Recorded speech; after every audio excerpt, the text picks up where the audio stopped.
तो इस वीडियो में हम लोग सॉल्व करेंगे एनसीईआरटी के एक्सरसाइज 6.2 का क्वेश्चन नंबर 17।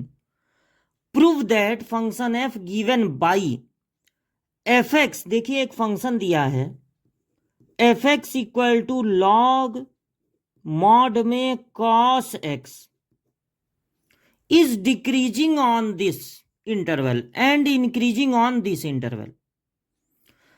अब आप सबसे पहले ये समझिए कि फंक्शन कब डिक्रीजिंग कहलाता है, कब इंक्रीजिंग। अगर किसी फंक्शन का ग्राफ प्लॉट किया जाए x o x dash y o y dash, तो मान लीजिए फंक्शन का जब ग्राफ ड्रॉ किए तो उसमें दो ही तरह के रीजन मिले, या तो एक्स के बढ़ने पे मतलब एक्स की वैल्यू बढ़ाए जब, या एक्स की वैल्यू कम किए तो उस फंक्शन पर कोई असर ही नहीं पड़ा। या तो एक्स और वाई डायरेक्टली प्रोपोर्शनल है, यानी एक्स के बढ़ने पे वाई बढ़ेगा और एक्स के कम होने पे वाई कम होगा। दो ही तरह के उसमें रीजन हमको मिले, तो ऐसे फंक्शन को कहते हैं इंक्रीजिंग। सपोज कीजिए फंक्शन के ग्राफ में आपको सिर्फ एक ही तरह का रीजन मिला। ये जो आप देख रहे हैं एक्स के बढ़ने घटने पे वाई पे कोई असर ही नहीं पड़ा, ये नहीं मिला, केवल डायरेक्टली प्रोपोर्शनल वाला मिले, यानी एक्स के बढ़ने पे वाई की वैल्यू बढ़ जाए, फंक्शन की वैल्यू बढ़ जाए, और एक्स के कम होने पर फंक्शन की वैल्यू कम हो जाए। तो ऐसे फंक्शन को कहते हैं स्ट्रिक्टली इंक्रीजिंग। दूसरी बात, मान लीजिए आप किसी फंक्शन का ग्राफ बनाते हैं और आपको उस ग्राफ में दो तरह के रीजन मिलते हैं, या तो एक्स की वैल्यू बढ़ाने पे या एक्स की वैल्यू कम करने पे वाई पे कोई असर ही नहीं हो रहा है, जो था वही है, या फिर एक्स और वाई इनवर्सली प्रोपोर्शनल है। जब आप एक्स की वैल्यू बढ़ा रहे हैं तो वाई की वैल्यू बढ़ने की बजाय कम हो जा रही है, और जब एक्स की वैल्यू कम कर रहे हैं तो वाई की वैल्यू बढ़ जा रही है, उल्टा रिलेशन है। तो ऐसे फंक्शन को कहते हैं डिक्रीजिंग। अच्छा, अब मान लीजिए ग्राफ प्लॉट करने पे ये वाई एक्सिस है, ये वाला रीजन भी ना मिले, केवल यही मिले कि एक्स के बढ़ने पे वाई की वैल्यू कम हो जाए, एक्स की वैल्यू कम डालने पे वाई की वैल्यू बढ़ जाए, तो ऐसे फंक्शन को कहते हैं स्ट्रिक्टली डिक्रीजिंग। बिना फंक्शन का ग्राफ बनाए भी ये पता किया जा सकता है कि कोई फंक्शन इंक्रीजिंग है या डिक्रीजिंग है, स्ट्रिक्टली इंक्रीजिंग है या स्ट्रिक्टली डिक्रीजिंग है। बिना ग्राफ बनाए भी पता लगा सकते हैं, किसकी मदद से? डिफरेंशिएशन की मदद से। अगर फंक्शन का differentiation F dash x greater than और इक्वल टू जीरो है, यानी पॉजिटिव है या जीरो है, तो फंक्शन होगा इंक्रीजिंग। अगर डिफरेंशिएशन जीरो के इक्वल नहीं, सिर्फ ग्रेटर देन जीरो है, पॉजिटिव है, तो वो फंक्शन होगा स्ट्रिक्टली इंक्रीजिंग। और अगर डिफरेंशिएशन लेस देन या इक्वल टू जीरो है तो बिना ग्राफ बनाए ही आप कह सकते हैं कि वो फंक्शन डिक्रीजिंग है। और अगर फंक्शन का डिफरेंशिएशन सिर्फ लेस देन जीरो है, जीरो के इक्वल भी नहीं होगा कभी, हमेशा लेस देन जीरो होगा, तो ऐसे फंक्शन को कहते हैं स्ट्रिक्टली डिक्रीजिंग।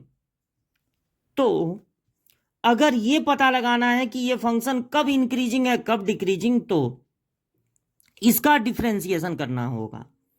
अब जब आप इसका डिफरेंशिएशन करेंगे तो आपको दिख रहा है लॉग, तो पहले लॉग का रूल लगाएंगे। इस मॉड से आप बिल्कुल कंफ्यूज ना हो, लॉग कॉस एक्स सिर्फ लिखा हो या लॉग मॉड में कॉस एक्स। देखिए लॉग के साथ कभी भी निगेटिव नंबर नहीं होता, लॉग के साथ कभी जीरो भी नहीं होता।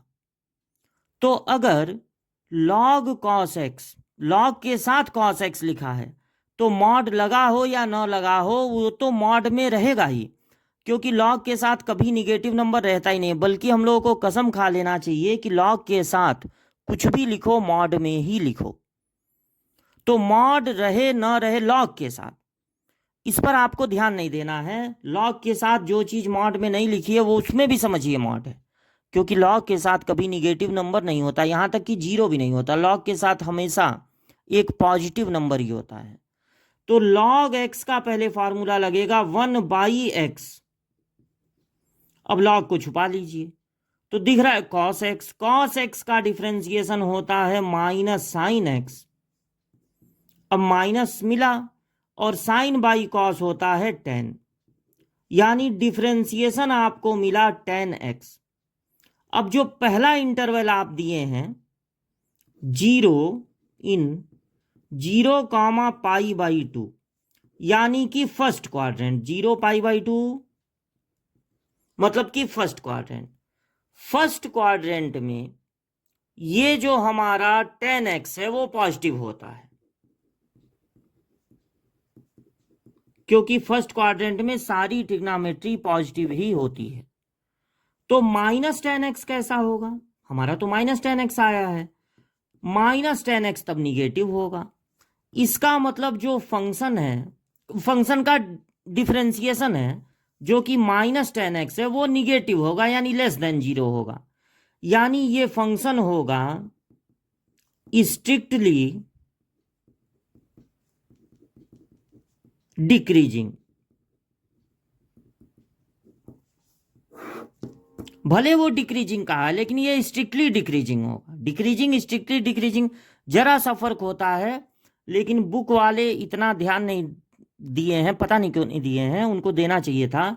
ये स्ट्रिक्टली डिक्रीजिंग होगा क्योंकि जीरो नहीं आ सकता, क्योंकि जीरो को आप खुद ही निकाल दिए हैं, और वैसे भी अपान में कॉस एक्स है तो फिर जीरो नहीं भी होना चाहिए, और लॉग के साथ भी जीरो नहीं आता है। तो जब जीरो आया नहीं तो कैसे डिक्रीजिंग हो जाएगा? स्ट्रिक्टली डिक्रीजिंग उनको देना चाहिए था। अच्छा, अब उसके बाद हम लोग दूसरा वाला इंटरवल देखें। In interval 3π/2, 2π। तो देखिए 3π/2 मतलब 90 का 3 गुना, यानी 270 डिग्री अगर डिग्री में बदल दें, और 2π का मतलब होता है 360 डिग्री। अगर आप 270 और 360 के बीच में हैं तो यानी आप किस क्वाड्रेंट में हैं? फोर्थ में। फोर्थ में कॉस और सेक होता है पॉजिटिव, ये तो 10 है, तो फोर्थ में 10x होगा निगेटिव। तो -10x कैसा होगा? हमारा डिफरेंशिएशन तो -10x आया है, तो -10x होगा पॉजिटिव, क्योंकि निगेटिव में माइनस का मल्टीप्लाई होगा, पॉजिटिव हो जाएगा। यानी जो डिफरेंशिएशन आया है इस इंटरवल में वो पॉजिटिव होगा, यानी ग्रेटर देन 0 होगा। इसका मतलब होगा कि ये स्ट्रिक्टली इंक्रीजिंग है। क्वेश्चन वाले को कहने दीजिए कि इंक्रीजिंग। आपका स्ट्रिक्टली इंक्रीजिंग आ रहा है तो आप बोर्ड में स्ट्रिक्टली इंक्रीजिंग ही लिखेंगे। तो ये प्रूव हो गया कि ये डिक्रीजिंग मतलब स्ट्रिक्टली डिक्रीजिंग है इस इंटरवल में, और स्ट्रिक्टली इंक्रीजिंग है दूसरे वाले इंटरवल में।